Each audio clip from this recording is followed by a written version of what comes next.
Momen memilukan ditemui petugas pemadam kebakaran, Damkar, saat memadamkan api dalam insiden kebakaran di Penjaringan, Jakarta Utara.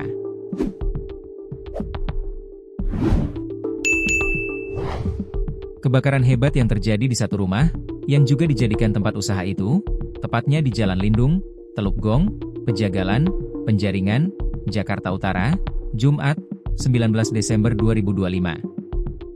Seusai api padam, petugas langsung melakukan evakuasi dan menemukan 5 orang dalam satu kamar dalam posisi yang memilukan, yakni saling berpelukan.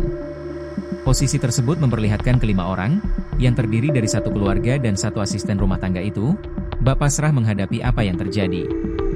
Dikutip Tribun Lampung.co, ID dari tribunjakarta.com, Kapolsek Penjaringan AKBP Agus Adi Wijaya mengatakan, dari 5 saksi yang diperiksa, 2 diantaranya merupakan saksi kunci yang melihat langsung awal mula kebakaran. Sudah ada 5 saksi yang kami periksa.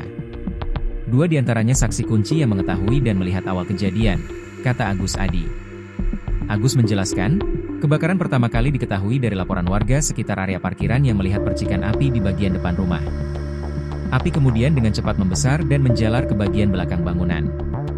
Petugas kepolisian dan pemadam kebakaran yang tiba di lokasi sempat mendengar teriakan minta tolong dari seorang perempuan yang terjebak di dalam rumah. Upaya penyelamatan dilakukan dengan membongkar teralis menggunakan linggis, namun api dan asap yang sudah tebal membuat evakuasi tidak dapat dilakukan.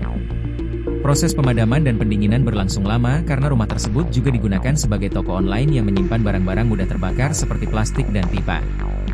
Dari hasil pemeriksaan awal, petugas menemukan 5 jenazah di lantai 2 rumah, tepatnya di dalam satu kamar. Seluruh korban ditemukan dalam kondisi saling merangkul.